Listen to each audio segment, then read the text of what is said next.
Hello दोस्तों, welcome to sleepy classes. सवाल कहता है the Hindu Kush Himalaya region also known as the third pole imminent threat face कर रहा है। हमें इसके रीजंस बताने हैं और पोटेंशियल इम्पैक्ट भी बताना है। यहाँ पे हम इंपॉर्टेंट पॉइंट्स को डिस्कस करेंगे। सबसे पहले तो जैसे ही हम इंट्रोडक्शन की बात करें, हम इस बात पे जरूर ध्यान दें कि यदि किसी सवाल का पहला पार्ट एक लाइन दिया गया है तो उस लाइन का रेफरेंस जो है हम इंट्रोडक्शन में जरूर दें। एक बहुत ही अच्छा वैल्यू एडिशन जो है इंट्रोडक्शन बन जाता है और जो सवाल में दिया होता है उसका डायरेक्ट रेफरेंस भी आ जाता है। तो यहाँ पे इंट्रोडक्शन में हम लिख सकते हैं कि इस जोन को वर्ल्ड का थर्ड पोल कहा जा रहा है बाय सर्टेन क्लाइमेटोलॉजिस्ट्स। अब इसको समझाने का तरीका क्या है? फॉर एग्जाम्पल, ये कहा जा रहा है because of vast ice mass contained there, या फिर ऐसे भी समझ सकते हैं कि आर्कटिक और अंटार्कटिक के बाद यहीं पर सबसे ज्यादा आइस मास पाया जा रहा है। वाटर के कॉन्टेक्स्ट में भी इसको हम सोच सकते हैं। यहाँ आप ये भी याद रख सकते हैं कि इस जोन को वाटर टावर ऑफ एशिया भी कहा जाता है, क्योंकि बहुत सारी एशियन रिवर्स का सोर्स जो है ये जोन रहता है। अब जब भी हम इसका आंसर इमेजिन करें, है ना, हम कोशिश कर सकते हैं कि हम कनेक्टिंग पॉइंट्स जो है सही से बनाएं, कि rather than writing threats directly हम सिग्निफिकेंस, फिर थ्रेट्स, फिर इम्पैक्ट लिख दें। तो एक लाइन ऑफ थॉट बहुत क्लियर हो जाता है। जब भी हम इसके सिग्निफिकेंस की बात करें, अगर आप इसका एक्सपेंस भी देखें तो आप देख सकते हैं बहुत सी रिवर्स के जोन से ये एसोसिएटेड है। So actually this is a source of major Asian river systems. अब ये इमेज भी अगर आप देखें, मैंने इंटरनेट से ही ली है, तो बहुत ज्यादा जो है इनकी सिग्निफिकेंस की बात हो सकती है। फॉर एग्जाम्पल, आप यहाँ पे बेसिक पॉइंट्स लिख सकते हैं। अब क्योंकि क्वेश्चन डायरेक्टली नहीं पूछता तो आप क्विक पॉइंटर्स के लिए ऐसा चार्ट बना सकते हैं। अब सिग्निफिकेंस क्या है? सबसे पहले काफी मेजर रिवर्स का सोर्स जो है यहां पर रहता है। अगेन, जब भी हम पानी की बात कर रहे हैं तो ये ड्रिंकिंग वाटर के लिए एसोसिएटेड है ना। कितनी सारे रिवर्स हैं, तो ड्रिंकिंग वाटर के लिए, इवन एग्रीकल्चर के लिए, इरिगेशन के लिए इंपॉर्टेंट है। तो स्टेप बाय स्टेप जो है इन पॉइंटर्स पे फोकस किया जा सकता है। अब रिवर्स की बात हो रही है, हमें डैम्स के बारे में बेसिक आइडिया है, तो हम इसको इन terms of hydro power potential की बात भी कर सकते हैं। अच्छा, यहीं से ना हमें एक चीज पता लगती है कि अगर कहीं भी इन चीजों में कुछ भी जो है इशू आता है तो वाटर पर, एग्रीकल्चर पर, है ना, in terms of energy as well, क्योंकि हाइड्रो पावर पोटेंशियल है, इंपैक्ट आएगा। दैट मीन्स यहां से मेरे पास एक बेसिक लॉजिक आ जाता है आंसर लिखने के लिए कि if something goes wrong, water security पे इंपैक्ट आएगा, है ना, फूड सिक्योरिटी पे इंपैक्ट आएगा, इवन एनर्जी सिक्योरिटी की भी हम यहां बात कर सकते हैं। तो हम अपने इंपैक्ट में उसका रेफरेंस जरूर दें, है ना। चलिए, ये तो हमने सिग्निफिकेंस लिख लिया। थ्रेट्स की बात करें तो बहुत स्पेसिफिक स्टडीज हम यहां कोट करेंगे। फॉर एग्जाम्पल, एक स्टडी कहती है यहां पे डिसप्रपोर्शनेट वार्मिंग की बात, कि even if global warming is limited to this value, यहां पर warming will likely to be certain values higher. अब ऐसा क्यों? इसको समझने का तरीका क्या है? ऑल्दो पेपर में आपने इतना ही लिखना है, पर इसको समझने का तरीका क्या है कि हम ऑल्टीट्यूड की बात कर रहे हैं, है ना, स्नो कवर की बात कर रहे हैं।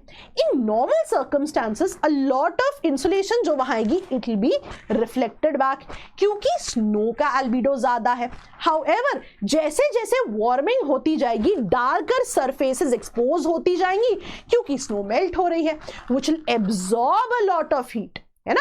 अगेन, कई स्टडीज ये भी कहती हैं कि जब स्नो पर अगर ब्लैक कार्बन भी इकट्ठा होता है वो भी हीट को एब्जॉर्ब करने लगता है। दूसरा पॉइंट, कई स्टडीज ये भी कहती हैं कि एक्सट्रीम वार्म इवेंट्स का एक राइजिंग ट्रेंड देखा जा रहा है इस जोन में over the past 5 to 6 decades.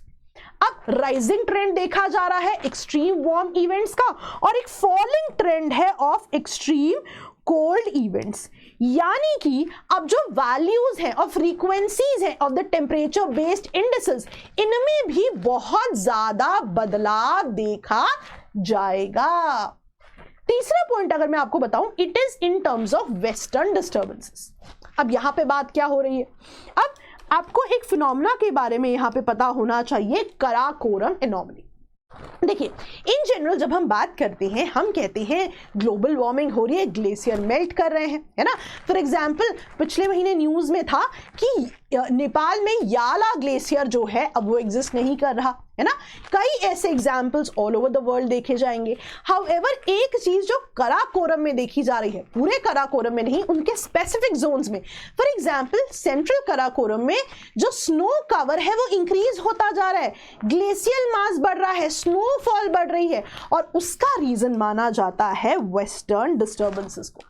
अब ग्लेशियल मास का इंक्रीज होना इटसेल्फ प्रॉब्लम नहीं है, लेकिन increasing variability in this specific component है ना, ये अपने आप में दिक्कत है, क्योंकि ये अनप्रिडिक्टेबल बनाती है उस रीजन के वेदर को, है ना। जो स्नो टाइमिंग्स है, इंटेंसिटी है, उसमें आपको चेंजेस देखने को मिलेंगे।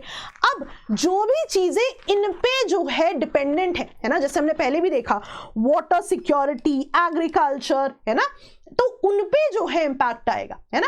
एंड जब इन चीजों पर इंपैक्ट आता है तो जो कई बार डिजास्टर देखे जाते हैं, जो बहुत ज्यादा वाटर की वजह से या ग्लेशियर मेल्ट की वजह से देखे जाते हैं, उनको भी असेस करना बहुत ज्यादा मुश्किल हो जाता है, विच मीन्स डिजास्टर के लिए प्रिपेयर करना अपने आप में चैलेंज हो जाता है इन terms of these extreme events.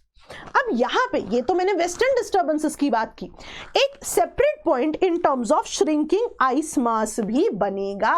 Of course Karakoram anomaly एक स्पेसिफिक जोन की बात कर रही है, however shrinking ice mass would be a separate point altogether. अब यहां पे एक चीज जो मैं आपको एडिशनली वैल्यू एडिशन देना चाहती हूं is about a specific report. अब रिपोर्ट आप देख सकते हैं, state of the cryosphere 2024 lost ice global damage report, है ना। अब ये रिपोर्ट अंडरलाइन करती है कि 2023 में रिकॉर्ड ग्लेशियल मेल्टिंग हुई है। अब वो इस स्पेसिफिक रीजन के बारे में भी बताते हैं that it witnessed record low snowfall during the winter of 23-24। अब वो बता रहे हैं कि जो सीजनल स्नो अवेलेबिलिटी थी, है ना, जो स्नो अवेलेबिलिटी थी एज पर सीजन, उस पर भी इंपैक्ट आएगा। यानी कि जो हमने पहले पॉइंट डिस्कस किया था, फूड, एनर्जी, वाटर सिक्योरिटी, इन पर भी इंपैक्ट आएगा। अब ये एज वैल्यू एडिशन है। यदि आप याद कर पाएं तो आप ग्लोबल वार्मिंग, क्लाइमेट चेंज के कई क्वेश्चंस में इसको यूज कर सकते हैं।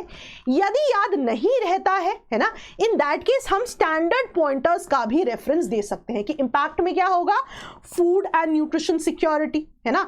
अगेन वाटर अवेलेबिलिटी की आप बात कर सकते हो, यहां पर आप एग्रीकल्चर का भी जो है इंपैक्ट दे सकते हो।